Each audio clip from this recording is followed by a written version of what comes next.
That's close enough.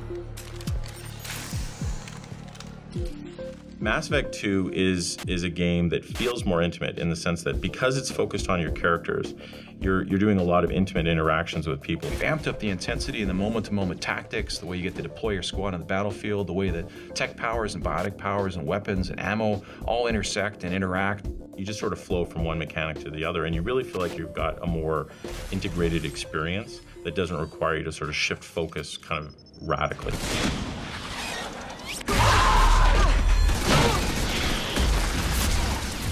That mech's got heavy armor plating. Those Quarians never stood a chance.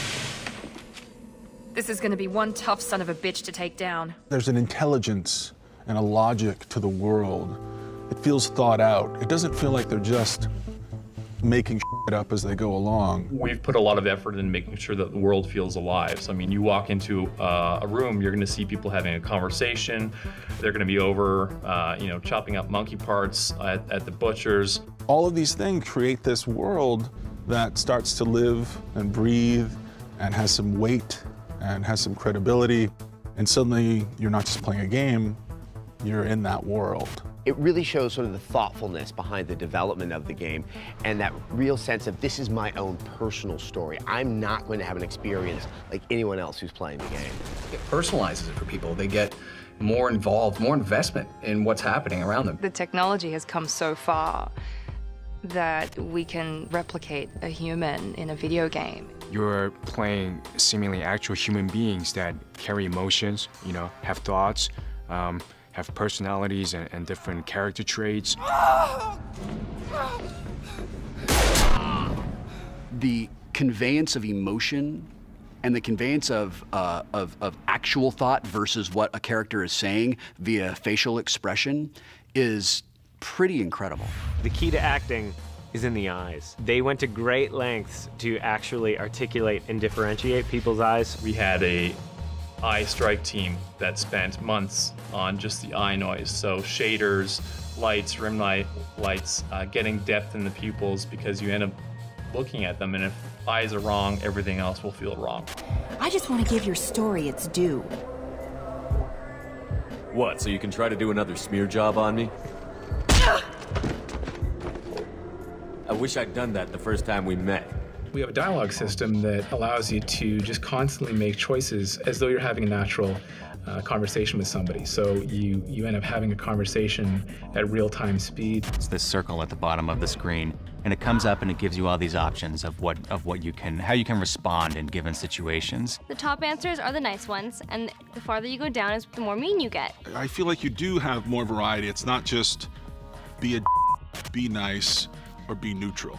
I feel like there are other shades of gray in there. There's a lot of times that you'll get some dialogue options that are just hilarious, and you kind of just want to pick those just to see what happens. Stand still. Try it and you'll be skating the inside of your colon. I'd almost pay to see that. And when you click the joke, you kind of feel like you made the joke, and it's one of those.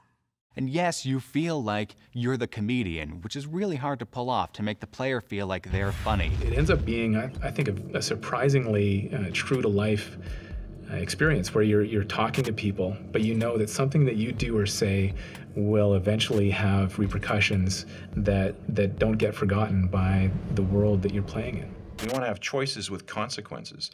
And we want to see those choices unfold in a variety of ways. They're going to impact the moment-to-moment, the tactical things, the way combat unfolds, the way that a character reacts to you, the way that they look at you. The small details matter. Sometimes it's like, well, I'm going to make a decision, and if I fail to act, that decision passes you by.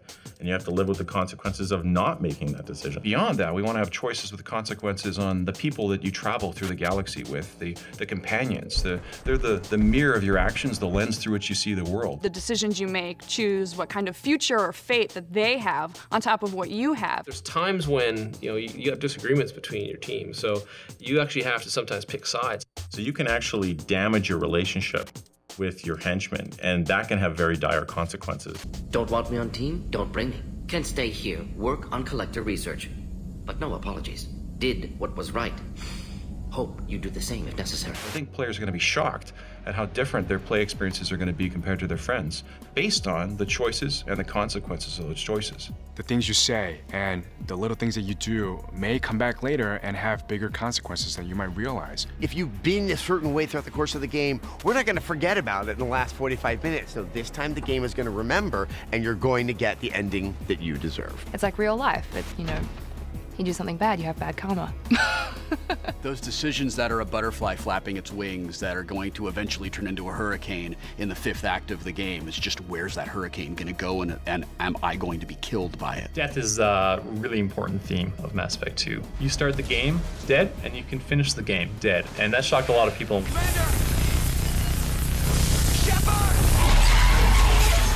Everyone can die, including Commander Shepard. And it all comes down to the decisions you make and the way you've played the game up to that moment. We wouldn't be serious about a suicide mission if you, as the player character, couldn't die in the end of the story. When a character in a video game who you have grown really attached to for one reason or another dies, it says to the player, this is not a safe world. That's an emotional tug of war with you too. It's these characters you get to know and what happens to them really beats you up over this game.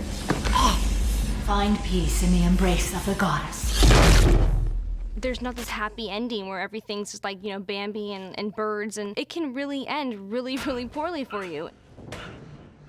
We're unique in that we give you as many tools as we can to let you explore it in as different ways as you can. That's what defines the games, is that it's you making the choices. It's not watching what a director did. It's about what you're doing to create your own personal experience. And I think this is how you get there, is by being able to control the dialogue, the action, and the real decisions that you're making.